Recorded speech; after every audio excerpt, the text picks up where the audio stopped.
What if I told you that one of the world's most potent superfoods has been hiding in plain sight for centuries inside a goatskin bag, sloshing around in the hands of mountain herders?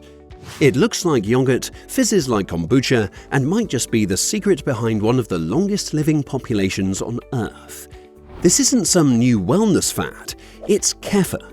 But what exactly is kefir, and why did ancient people guard it like treasure? The deeper you dig into kefir, the more mysterious and miraculous it becomes. Is it just fermented milk, or is it something much more? Let's follow the bubbles and trace the story back, way back to the rugged Caucasus Mountains. Welcome, cheese and dairy enthusiasts. Whether you're all about Gouda, goat cheese, or a classic cheddar, we're here to share the love of all things dairy with you. We've got tons of cool stuff coming your way, so sit back, relax, and get ready for a fun, cheesy experience. If you're enjoying this creamy content, please give this video a thumbs up and consider subscribing to the channel. Believe it or not, 99% of our viewers haven't hit that subscribe button yet. It's totally free and just takes a second. First, what is kefir?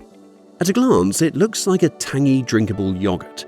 But unlike yogurt, it contains a complex mix of bacteria and yeasts, living together in little gelatinous clusters called kefir grains.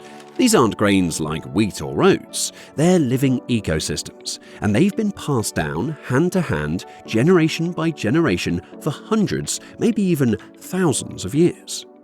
The word kefir itself comes from a Turkish root meaning to feel good. But why did it make people feel good? That question fascinated not only scientists but also secretive mountain communities who believed these grains had divine power. According to legend, the Prophet Muhammad himself gave his first kefir grains to the people of the Caucasus, warning them never to share them with outsiders. Why the secrecy? These tribes believed the grains would lose their power if they left the community, and for centuries they didn't. The production of kefir was shrouded in mystery, hidden in leather bags, stirred daily by the passing hands of shepherds. In fact, kefir didn't make its public debut until a dramatic 1908 tale involving a daring mission, a prince, and a kidnapped dairy worker. Sound like a fairy tale? It's not. It's Eastern Europe's real-life kefir origin story. But more on that in a moment. As kefir began to spread beyond the Caucasus, it caught the attention of doctors, scientists, and eventually the Soviet government. They weren't just interested in the taste, they were seeing actual health outcomes. Patients with tuberculosis, digestive issues, and allergies were being treated with kefir in hospitals. Could this humble fermented milk really carry such healing potential? And how was it even made? It turns out the traditional method of fermenting kefir isn't just clever, it's genius. The kefir bag, often goatskin, would be hung in a doorway so that everyone passing by would give it a gentle shake. This kept the grains suspended and the fermentation even.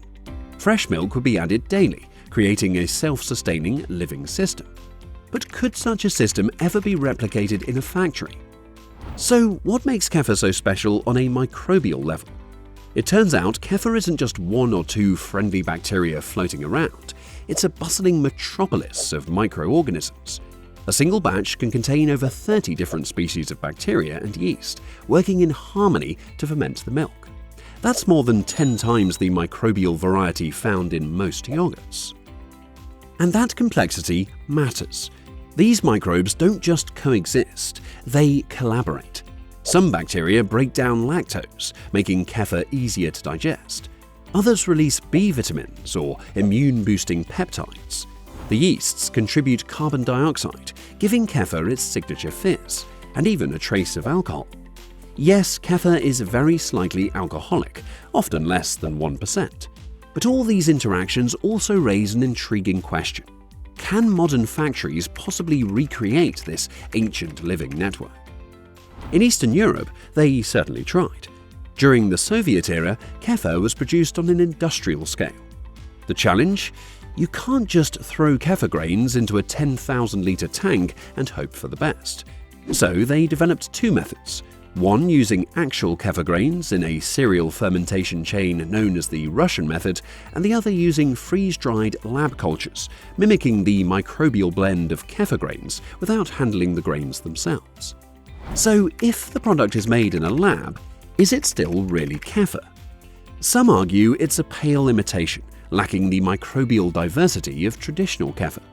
Others say modern kefir is a bridge, allowing millions to access its benefits without the hassle of home fermentation. But what does this mean for its health effects?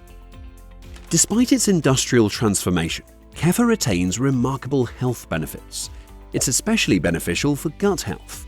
Why?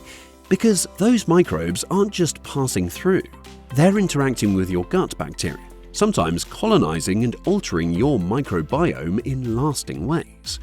That means better digestion, reduced inflammation, and potentially stronger immunity.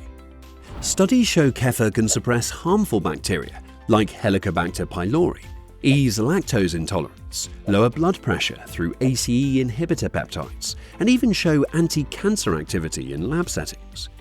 One of its unique components, a gooey sugar called kefirin, had been shown to reduce inflammation and modulate immune response.